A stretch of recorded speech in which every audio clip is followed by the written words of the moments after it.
Great, now we're live. So welcome everybody to this Hangout on Air. My name is Lisette Sutherland, and today I'm thrilled to be interviewing Pilar Orti, who is in the UK and is working on a project that really caught my eye called Virtual Not Distant, which, love the name, I must say, I love the name. And Pilar, I met you because I noticed that you had also reviewed Hassan Osman's book, Influencing Virtual Teams. So it was great to see you there. And then, of course, I started looking at your website. I thought, oh, I must speak with you. So thanks for taking the time today to talk to me. And let's just start with a quick introduction and your background and how you got started with this project, Virtual Not Distant. Hello, Lisette. Great to meet you. Good morning from London. Very sunny London today, which is really nice in the summer. Yes, Virtual Not Distant. Actually, it was the name of a book at first. So I really like writing. I've got a couple of books out there that I've self-published. You can look for me on Amazon, Pilar Orti. There's books on Spain, theater, etc., a bit of leadership stuff. And to be honest, I was thinking about this morning, and I can't quite remember when I said, oh, I want to write about virtual teams. But there was a moment when I was looking at the leadership training. I was, and I still am, I'm working for a company where I run a forum and run webinars for their management and leadership training. And there was a point where I was coming across articles on virtual teams. I was coming across tools like Basecamp, and then I started working with a company for the first time, or started training with them, who are based in Brighton, in another city. And there I started to use, to really get my hands on some of these tools. And I wanted actually to tap into the community at the Hub, which is a co-working space, which is all over the world at the moment. And I'm part of the King's Cross Hub. Okay. And I thought, yeah, and actually this is probably where it all started. And I thought, oh, what could be of interest when we're looking at running teams or leading teams for this community? And I thought, well, startups and entrepreneurs, they are bound to be in that space. It's the way of setting up now. And if you're based at the Hub, where you just have a space for your desk, you are bound to be working with people virtually if you want to grow your business. So I talked to the girl who was running the events program, and I said, oh, can I do something on virtual teams? So she said, oh, that sounds really interesting.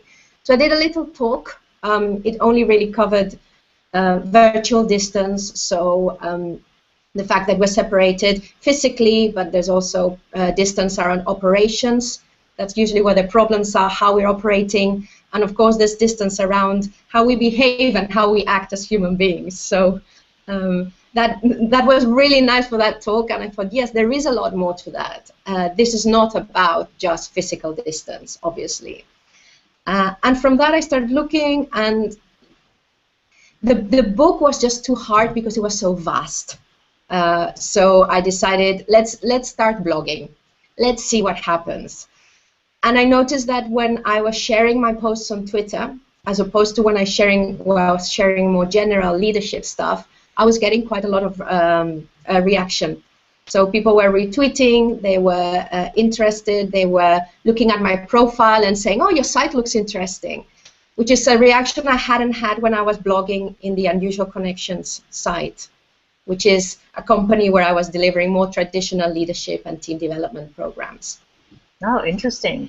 Yeah, so it was actually Twitter that said, look, there's a space there. Something that people are becoming interested in, but there's not a vast amount of knowledge about it yet. You know, just you wait. In 2 years' time, it'll be everywhere. It will be the norm. I was talking to someone yesterday who was saying, you know, we're not going to talk about virtual teams anymore. We're just going to talk about teams because it's going to be the norm very soon. So yes, so it was a book idea. I saw a space, and I thought, this is interesting. And the more I look into it, the more it interests me, because it is less about technology and it is more about changing our attitude towards work. Right, and I think you're absolutely right in that it will become it is the new way of work. When you see, we'll call them millennials or people that are working in these co-working spaces, this is, of course, this is how work will get done. in the future, starting now. And so I guess what I'm wondering is, tell me more about the virtual not distant, because that is something that I find pretty fascinating, which is how do we create closeness even though we're far apart? And that's something, that's something that I think everybody has to answer, because it's not really a question of remote working, it's more a question of how do we become human through the screens? How do teams work together? I think one very strong thing, I think, is the voice. It's interesting that when I started working with this small enterprise, IME, I was working with a lady who's based in France, who I'd never met, and I didn't meet for ages, but just talking over the phone and just by emailing, we found a rapport. It actually worked. By the time we met, it was nice, and of course it's nice when you meet in person, but actually there wasn't a big difference. The rapport had already been established. So I think even before you go on to video, I think it's quite nice. I think there's something about that phone. That's why I've got the headset, because I like your voice in my ears. And I work as a voiceover also, so I really like the voice. So there's the main thing is to find opportunities to talk to each other and have real conversations. Sometimes it's difficult because of time zones, maybe, and because we're all busy. But I really find that if I don't have those conversations relatively often, and by often I mean once a month, I start to lose that connection. So I think that in order not to just be virtual, to be virtual but not distant, real conversations are a must, where you can agree and disagree really quickly, where you can be spontaneous, because that's one of the things that email is taking out of us. If you only have conversations on email, or if you're writing, a lot more thought rightly goes into it, but then you lose that spontaneity, and spontaneity is part of communication. So that is one thing, I think. And the other is making space for informal learning. Because one thing that we do when we're together is we learn from each other. And that, again, is spontaneous. But if we're not together, and if we're communicating only at different times, then we're not learning from each other. We're not learning about not just other people's experiences, but our own. Because we're not reflecting, we're not sharing. So I think making space for that informal learning, and that's difficult because it requires a level of trust. Right. It requires having the space of doing things that might not seem that productive at the time. And that is difficult. A lot of people are setting up things like virtual coffees, some place to replace the virtual water cooler area where people are talking. But so what you're saying right now really resonates with me in terms of, yes, we're virtual, but we still need to connect with each other. And you're right, even just the voice is more powerful than email. I mean, email is more efficient, you can answer at your own time, but it does take longer, and you're right, it takes the spontaneity out of that. I've never really thought of it that way. Even just connecting via voice instead of instant messaging, even, I think, is a step up. And what I noticed is that when I started doing video, I was really against video in the beginning. I thought, oh, I'm working from home, I'm in my pajamas sometimes, I don't want people to see me. But I had a collaborator, a colleague who said, I want to start every conversation, the first 10 minutes or 5 minutes, I just want to check in via video, and then we could turn the video off and get to work and do what we were going to be doing. Yeah. And we worked together, and I have to say, she turned into one of my best friends. I've never met her still to this day, but that 5-minute video connection, it really did something. It changed everything. I think it's really interesting because from opening up, from the point of view of trust and opening up your world also to that other person, because if you think of a co-located space, your typical office, people have stuff that represents their personality and their stories on their desk. Right. Or even your screensaver, it says something about you. And these are clues that you're not aware of, but you're allowing people into your world.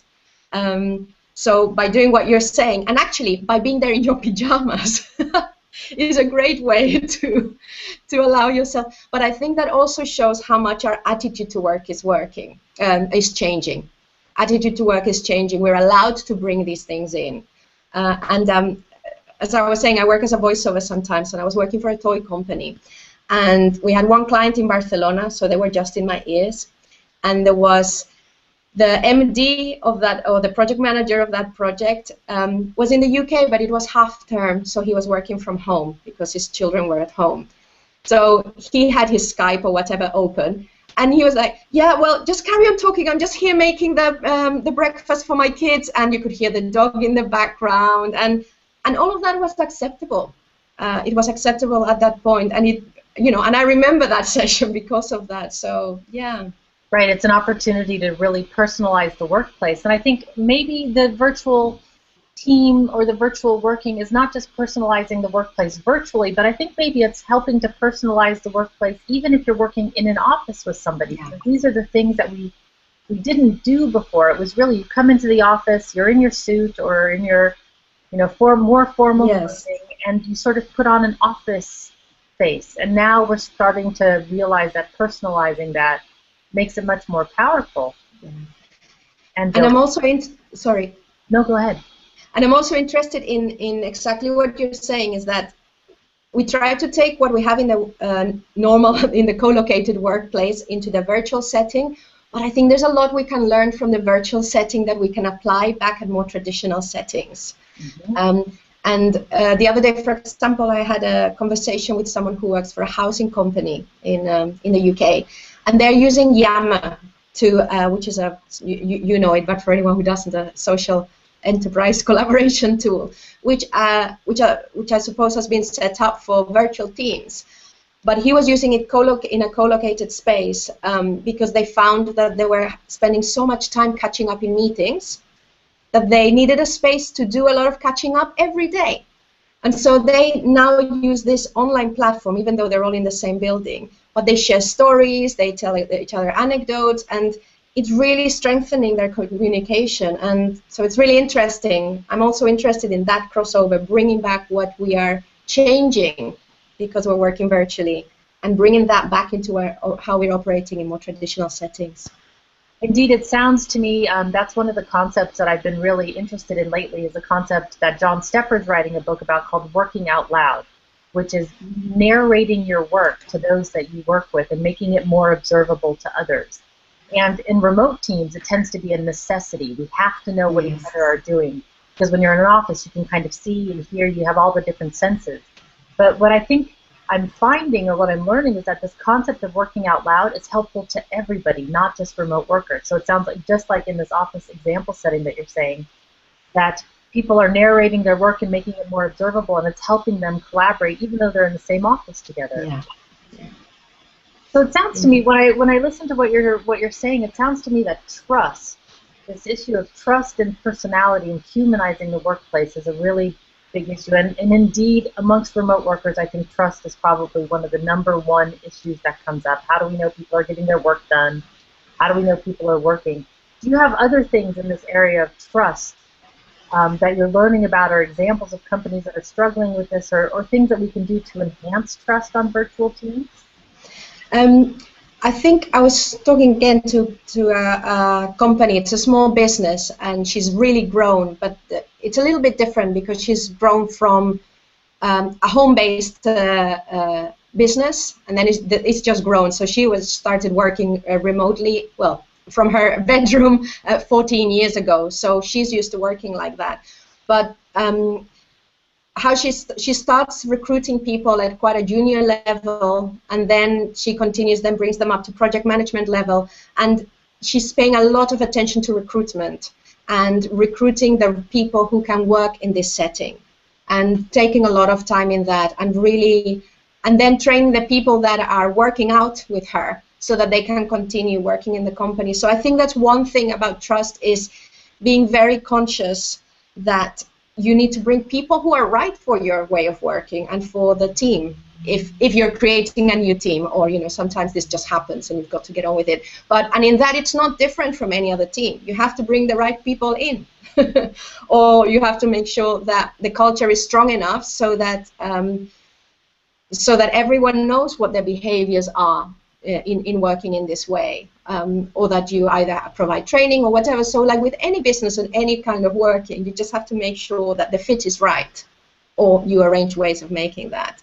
From the point of view of teams or companies where they're just gradually moving into this area because of what's happening, and we never set up to be a virtual team. Right. I think yes, which is happening. I think it's one is if you're running it, making sure that you're leading by example, showing that it doesn't matter where you're working from, you're still expected to do your work, and we still know you're going to be doing your work. Because something I was reading a lot was some of the problems are not with the people who are working away from the office. The problem is back in the office, that people think you're slacking. So it's still not so acceptable that it's absolutely fine, So in some places it won't be a problem, but when it's new, it's not just the people who are away who might be having difficulty adapting. So that's one thing, is just making sure that it's that it's acceptable, and that you see it as acceptable, and that it becomes acceptable. Like you're saying, checking in, being very clear about the times that I need to. For example, that we need to be able to get you on the phone. So right. One of the nice things about working from home is that you can maybe set your own schedule. So if we're doing that, is that possible? At what times is it possible? So that when I pick up the phone because I need you, I know you're going to answer. So I think there's two ways of it. One is seeing what happens and letting these norms happen organically, but the other one is just setting some rules at the beginning so that we know where we are. Because there can be so much freedom about working away from the office that sometimes we're not sure of what's acceptable or what we should be doing. Right, so really outlining the acceptable behaviors, maybe what are the core hours, how are you going to be able to get in contact, how do we know where you are?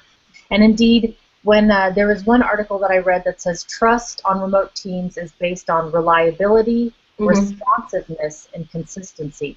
Yeah. So can you be relied on to be where you're going to be or to deliver what you say you're going to deliver? And then the responsiveness also, I find, an extremely important part. I worked with a woman in California doing technical support for a product, and she needed to know, am I there? She's on the phone with a customer right now. If she has a question, she needs to know, are you available? So we had a practice of keeping our Skype status accurate. So if I went for a 10-minute walk, it would say, I'm on a 10-minute walk, be back.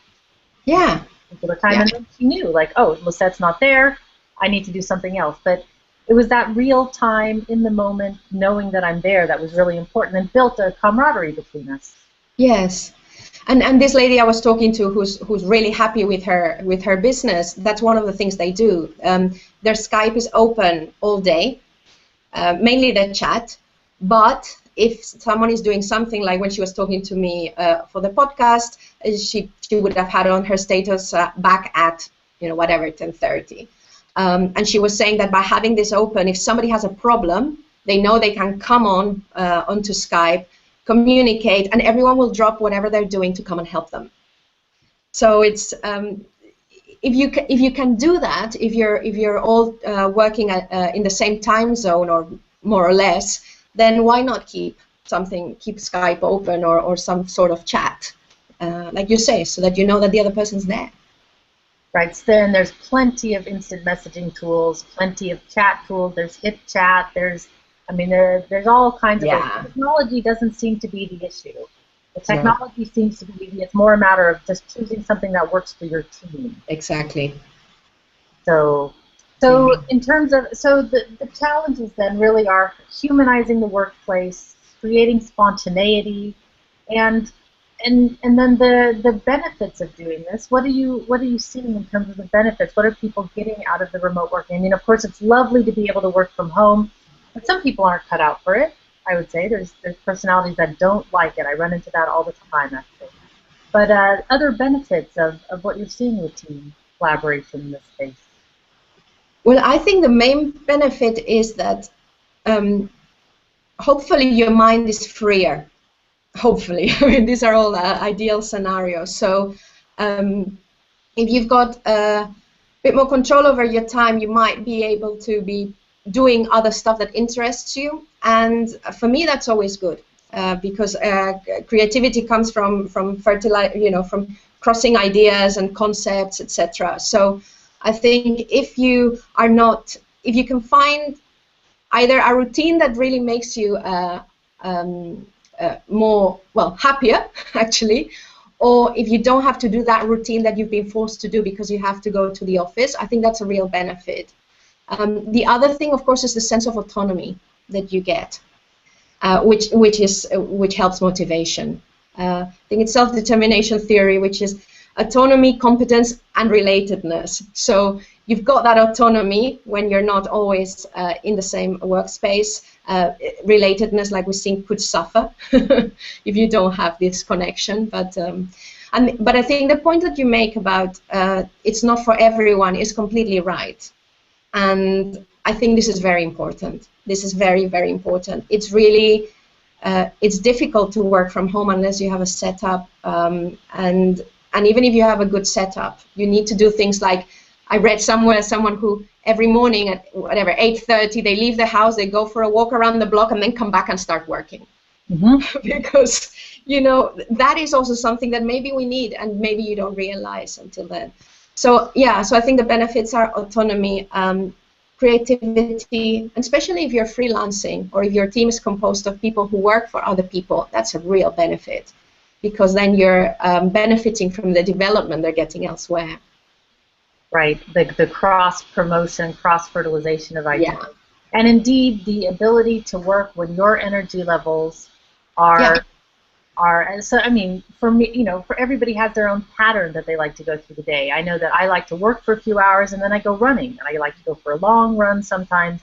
And some of my best ideas come from when I'm running. I'm constantly pulling out my phone and making like note to self, don't forget, this idea when you get home, or you solve something. And of course, indeed, in an office situation, you do have the ability to leave, but there's something about when you arrive at the office, most people don't. Most people stay at the office, and it's not really conducive. Some people really like it. They like that at 9 o'clock they come in, and at 5 o'clock that they leave, and that's a work time. But there's others that are really trying to create more of a work-life fusion, and I think for those people, the remote working is ideal. And, oh, go ahead. No, and again, what you were saying is, so if we have people who are working from home and are used to going for a walk in the middle of the day to clear their heads and then come back and find, that really helped me, I've now got loads of ideas, maybe that's something that becomes acceptable in an office. Maybe it's all right now to say, look, here's my mobile, if it's urgent, call me, but I'm going for a walk, for a coffee for 40 minutes to think. Wow. Or I hear of companies that have these meditation rooms or these, these breakout rooms where you can go and take a nap or relax, and no one uses it because it's not acceptable. Right. So again, maybe this is something we can bring back to the fact that we're allowed to go for a think. It's part of, a lot of us are paid to think.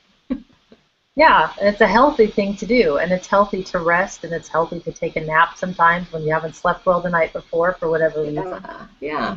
It's interesting now, and when the way that you say this, it makes me think that remote working is actually going to revolutionize the in-office experience at some point, because it's going to just make it more.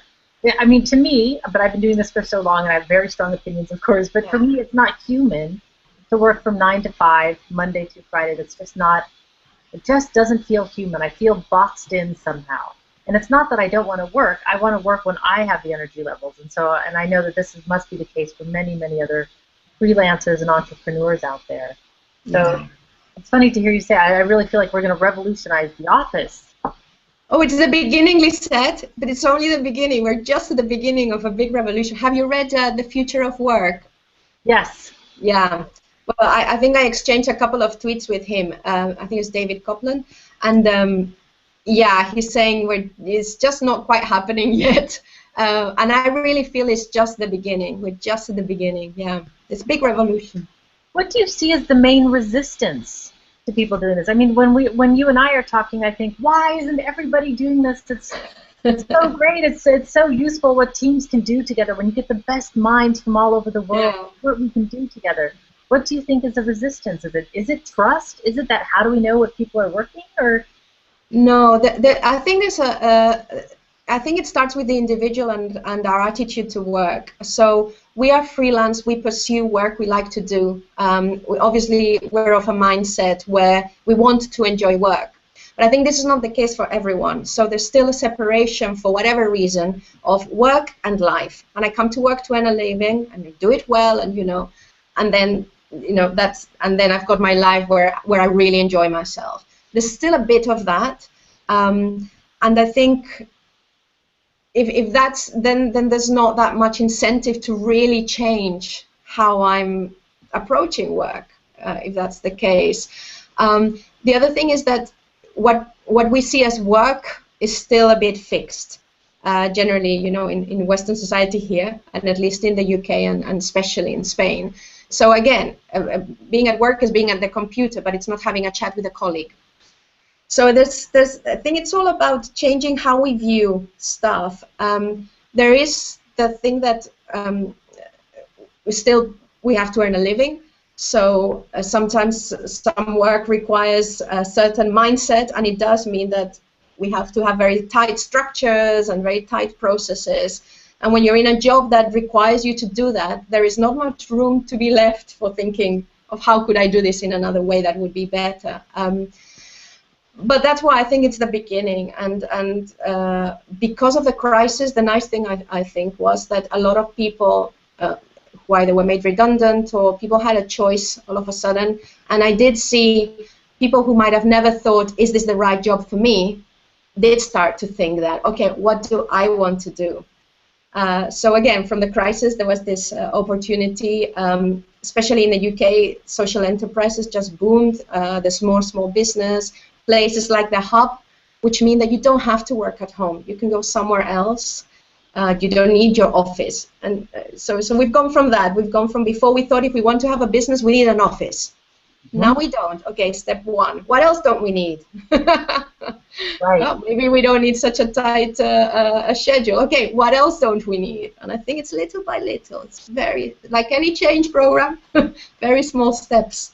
Right. Well, not like any change program. Sometimes you need a bold thing. But I think in this case, it's small steps, yeah.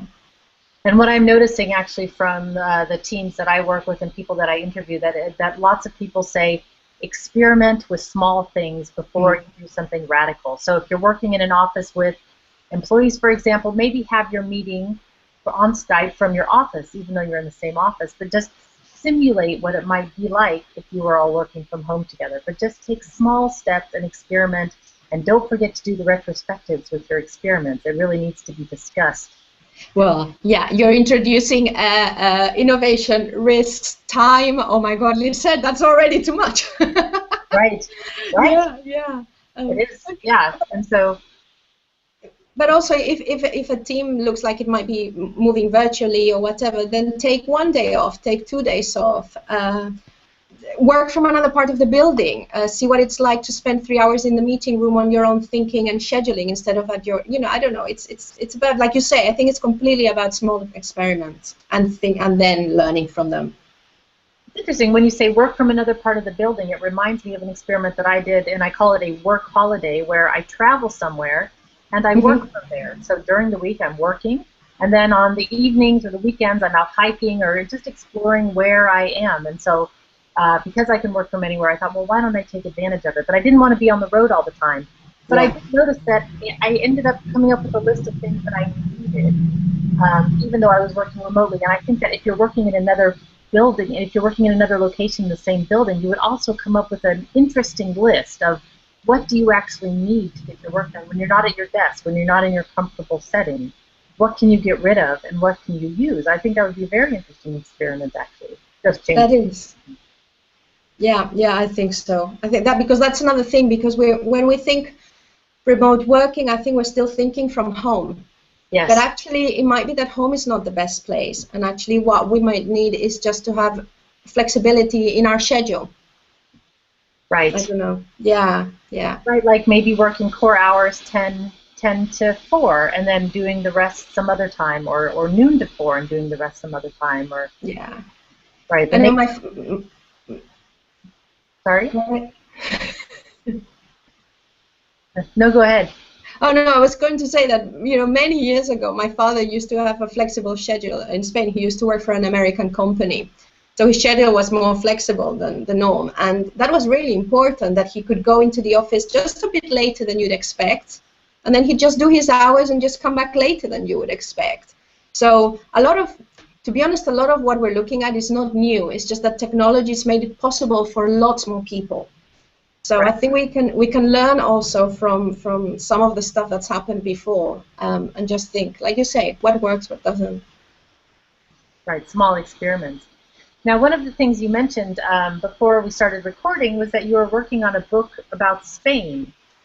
And I found that very interesting. So I'd like to learn a little bit about that, but also what it brings up for me is maybe the cross-cultural aspects of working remotely. If you're working with a team in different countries, what are the issues that you see coming up for cross-cultural things? How can people learn more about that?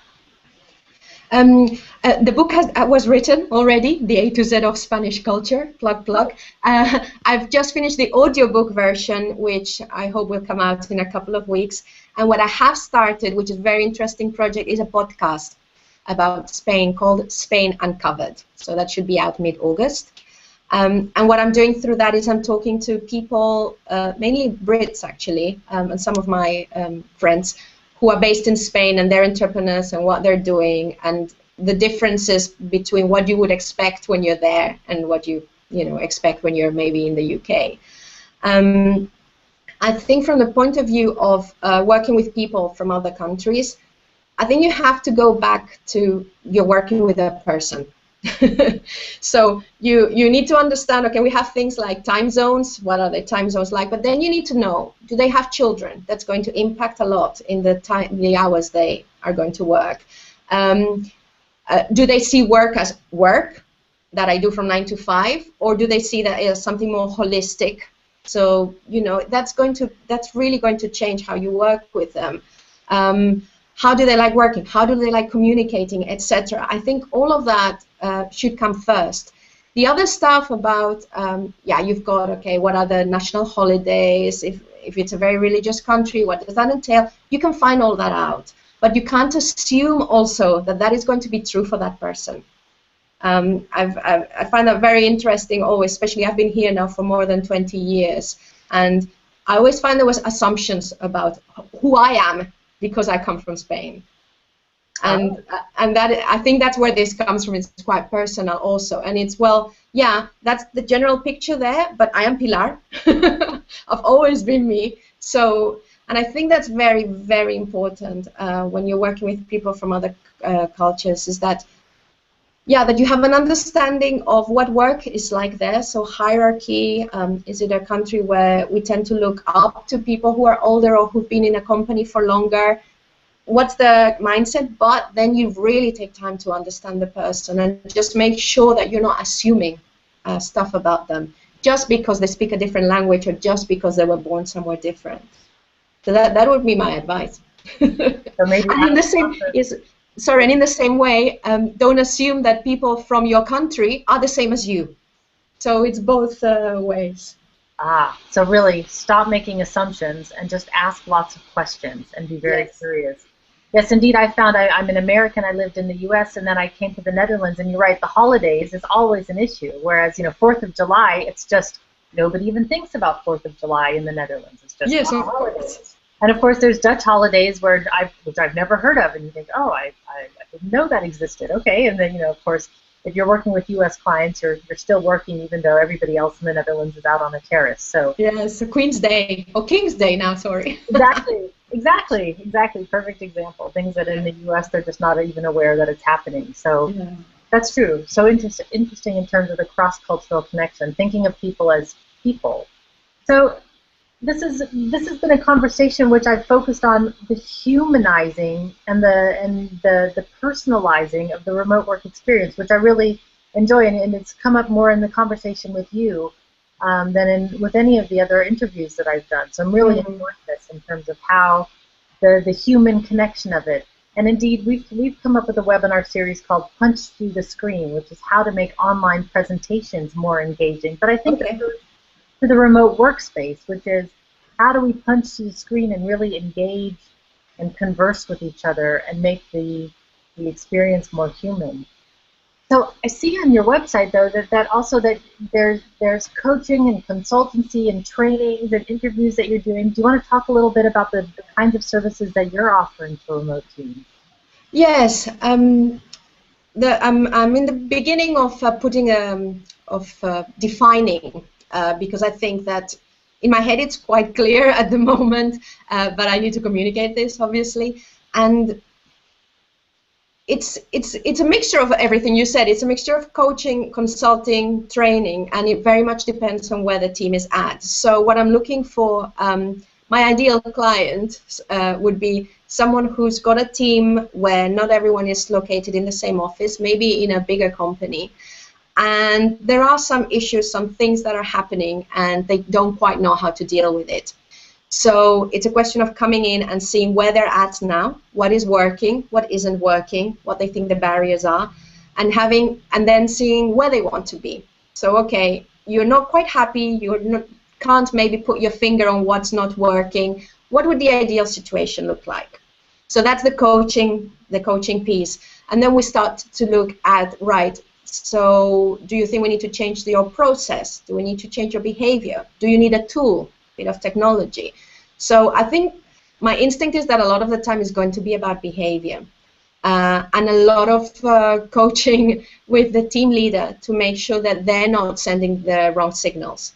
So I've started piloting this with a couple of small enterprises where we were setting up a collaboration tool online, an online platform for people to talk to each other to get more of a sense of a team. But the team leader continued to communicate via email all the time. So it's then, so part of following that up is looking, okay, why are you doing that? What's your workflow like? Why aren't you picking up the phone, etc. And really unpicking what the issues are. And then helping you also to monitor those processes. Well, what kind of conversations are we having on this, using this tool? Is this what we want to be doing? Or have we gone the other side and now all we do is have informal conversations and we're missing deadlines? So it's a continual, it's like any team development and any team coaching. You start with where you are, you unpick, and then you find a way of learning together. So it could be that this, I come to a team that doesn't have a shared history and they're finding it difficult, for example, to get to know each other as people. So then it might be about sharing some stories. So the first piece of work I do with them might be about, okay, how do we do this? Or how do we share the stories that have happened to us within the team that we never talk about because we don't see each other in the corridor? So let's, how would that look? And then once that project is finished, they've learned through it, and then we can see what are we going to take from that, and what are we consolidating, and what do we need to change. So, it's so tailor-made that it pretty much depends. But that's what I'm looking for. Interesting, and it seems like it has to be tailor-made, just like any solution. Every company has its own set of personalities, cultures, and that any sort of remote working or virtual team solution would need to be. I mean, there are some standard truths, but the techniques will vary from team to team. Oh, and completely. I like the idea that there is a virtual team leadership training for leaders on how to manage virtual teams, because it's not the same as in an office. There's similarities, but there's going to be some serious differences, some strong differences that leaders will need to take into account in terms of doing this. So I know we're coming close to the end of the time that we have, and I want to ask just one final question, which is, if people want to learn more about you and contact you, what's the best way and where should they go? If they want to have a look at the stuff I'm doing with virtual teams, it's virtualteamleadership.co.uk. That's the Virtual Not Distant website. And you can find my email address there. But at Pilar Orti, my Twitter handle. I'm loving Twitter, so do connect via Twitter. Say hello. It is, I used to not love Twitter, but I must say that it is a fabulous tool for meeting people and for connecting with people that are doing the same thing in this space. There has been nothing better so far. Yeah, I agree. Yeah. Well, Pilar, I've really enjoyed speaking with you today. I've learned a lot, actually, lots of some great tips, and so I'll definitely will ask you for a follow-up interview just to talk more. Great. And I want to hear more about how virtual not distance is doing. So maybe what we'll do is in 3 to 6 months talk again and see how things are going and see what you've learned and what's changed. So I would love that if that's possible. Excellent. That would be great. I'm sure we'll talk before that also. Sure. Informally. Sure. So thanks again for your time, and I'll make sure that this gets online and with all your contact information. And until then, everybody, be powerful. Bye-bye.